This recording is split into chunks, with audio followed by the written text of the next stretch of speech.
Good morning, dear children. Welcome to computer class. Today, we will start with chapter 9 Looping Statement in QBasic. Iterational statement loop.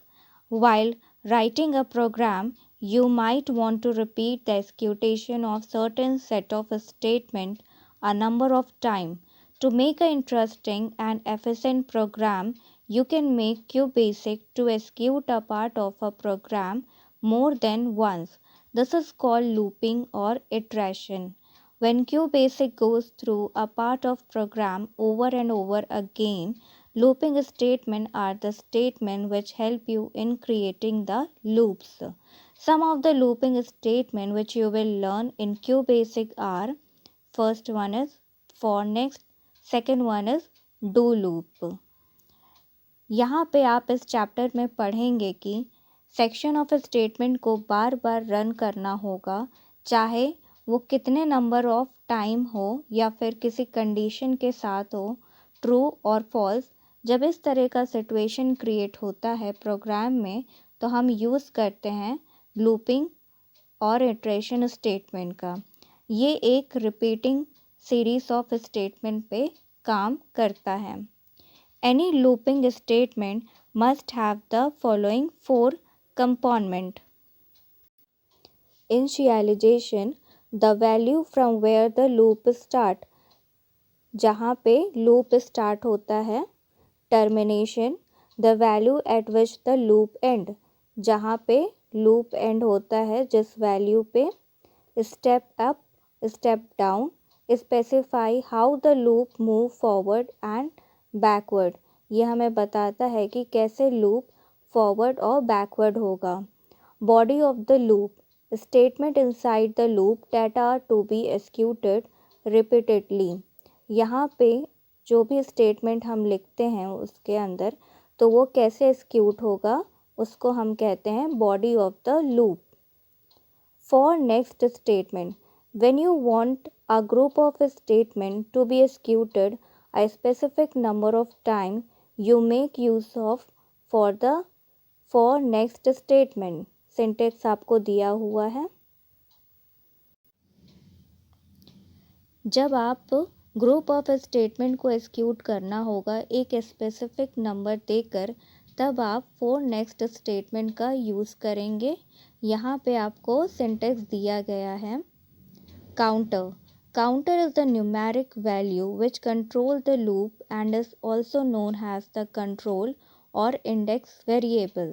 Every time the loop body get executed, its value changes. यहाँ numeric value को control करेगा कि कितने बार loop करें. जब भी loop repeat होता है तो value change हो जाती है. Initial value is the starting value of the counter. Final value is the end value of the counter variable indicating the loop to exit. Step value is the value by which the counter variable is either increased or decreased every time when the loop body is executed. It can be either positive or negative but cannot be zero. The step value is not compulsory. If it is omitted, the counter variable is increased by 1 every time when the loop is executed. Step value में यहाँ counter variable में जो numeric value आएगी वो increased या decreased every time होकर executed हो जाएगा. यहाँ पॉजिटिव या नेगेटिव इंटीजर हो सकता है पर ज़ीरो नहीं होगा.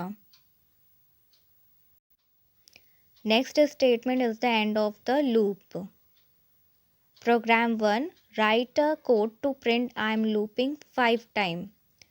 For C 1 to 5 print I am looping next C. Here control variable आपका C होगा. Initial value of a control variable 1, final value of control variable 5 होगा. स्टेप वैल्यू इक्वल टू 1 होगा. वैल्यू ऑफ C होगा 1, फिर condition check होगा 5 times के लिए, जो आपका इंक्रीमेंट होगा 2 के लिए, फिर एक्सिक्यूटेड हो जाएगा। आउटपुट आपका आई एम लूपिंग आएगा, जो कि 1 टाइम प्रिंट होगा। आपका ये जो लूपिंग है 5 टाइम्स होगा और आउटपुट आएगा आई am looping.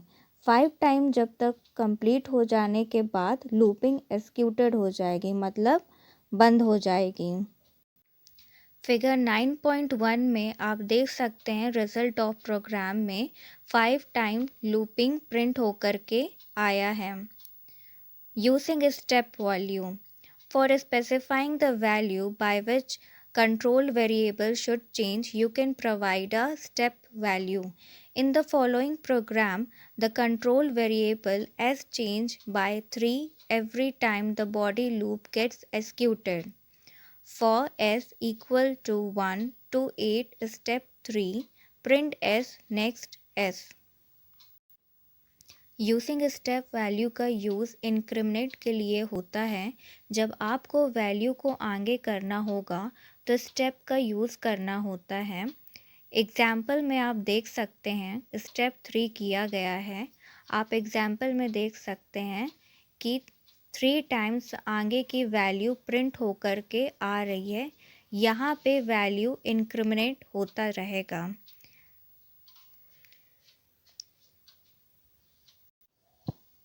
A negative number can also be assigned as the step value. In such case, the value of the control variable is decreased by the step value every time when the loop is executed. If the step value is negative, then the initial value of the control value is more than the final value. यहाँ पे आपको एक negative number दिया गया है जिसमें step -3 किया गया है। इसका प्रोग्राम है 4s equal to 8 to 1, step negative sign दी गई है 3, प्रिंट s नेक्स्ट s। यहाँ पे वैल्यू डिक्रीज्ड होगा बिकॉज नेगेटिव साइन है, इसलिए 3 स्टेप डिक्रीज्ड वैल्यू प्रिंट होकर के आपका आउटपुट आएगा।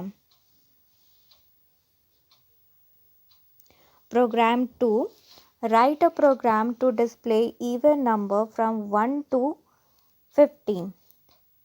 Rem even number from 1 to 50. CLS for I equal to 2 to 50 step 2. Print I next I end. यहाँ पे रेम का मतलब रिमार्क है, CLS मतलब क्लियर द स्क्रीन। इस प्रोग्राम में इवन नंबर डिस्प्ले करना है तो 2 से स्टार्ट करेंगे 2 to 50, फिर स्टेप 2 से 2 नंबर आगे को प्रिंट होकर के आपके पास आएगा, प्रिंट आई नेक्स्ट आई, ताकि नेक्स्ट 2 नंबर प्रिंट हो जाए और फिर एंड।